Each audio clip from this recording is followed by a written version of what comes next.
बहुत दिक्कत होता है, बिल्डिंग बना दे तकलीफ होता है, बहुत पढ़ने में बारिश होता है तो इधर उधर भागना पड़ता है, धूप भी लगता है तो भागना पड़ता है इधर उधर।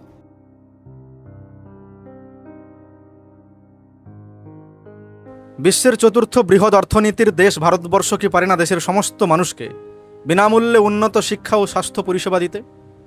এমন একটা শিক্ষা ব্যবস্থা তৈরি করতে যেখানে একটা খেটে খাওয়া মানুষের সন্তান লেখাপড়া করে মানুষের মতো মানুষ হবে, কিংবা একজন নিম্নবিত্ত মানুষও মন্ত্রীজির মতো উন্নত চিকিৎসা পরিষেবা পাবে। অবশ্যই সম্ভব। আমাদের কাছে সেই সমাধান রয়েছে। দেশের সাধারণ মানুষের পক্ষ থেকে রাষ্ট্র ব্যবস্থার কাছে আমার দুটো দাবি থাকলো। এই দুটো দাবি যদি পূরণ করা যায় তাহলে আমরা এই স্বপ্নও সফল করতে পারি। সরকার আইন করে দেশের সমস্ত বেসরকারি স্কুল কলেজ হাসপাতালগুলোকে চিরতরে বন্ধ করে দিক। সেই সঙ্গে সরকারি যে সমস্ত স্কুল কলেজ হাসপাতাল রয়েছে সেগুলোর মান উন্নয়ন করার দিকে গুরুত্ব দিক। প্রয়োজনে নতুন শিক্ষা প্রতিষ্ঠান ও স্বাস্থ্যকেন্দ্র তৈরি করুক, তার সংখ্যা বাড়াক। দ্বিতীয়ত, সমস্ত নেতা মন্ত্রী সরকারি আমলাদের ছেলেমেয়েদের নিজের দেশের সরকারি শিক্ষা প্রতিষ্ঠানে শিক্ষা গ্রহণ করা বাধ্যতামূলক করা হোক। তারা যেন চাইলেও বিদেশে গিয়ে পড়াশোনা করতে না পারে, এবং চিকিৎসার ক্ষেত্রেও নিজের দেশের সরকারি চিকিৎসা ব্যবস্থায় বা চিকিৎসালয়ে চিকিৎসা নিতে তাদের বাধ্যতামূলক করা হোক। কোনো নেতা মন্ত্রী কিংবা সরকারি আমলা যেন চাইলেও বিদেশে গিয়ে চিকিৎসা না করাতে পারে, কিংবা ছেলেমেয়েদের বিদেশে পাঠিয়ে পড়াশোনা না করাতে পারে, এইটা নিশ্চিত করা হোক। এই যুগান্তকারী পদক্ষেপ গ্রহণ করলে দুটো কালজয়ী সফলতা আসতে পারে।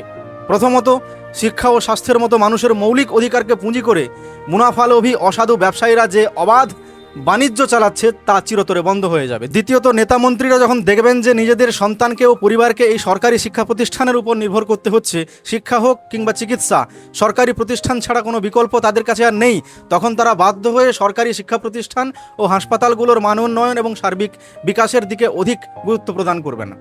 আমার এই বক্তব্য কি আপনার সঠিক বলে মনে হয়েছে? যদি সঠিক মনে হয়ে থাকে তাহলে অবশ্যই ভিডিওটি শেয়ার করুন, প্রচুর মানুষের কাছে পৌঁছে দিন, লাইক দিয়ে মনোবল বাড়ান এবং কমেন্টে অবশ্যই আপনার মূল্যবান মতামত দিয়ে যেতে ভুলবেন না। তোমার না বলা কথা আমার কণ্ঠ, কোর বাংলা জনকণ্ঠ, কোর বাংলা জনগণের কণ্ঠ।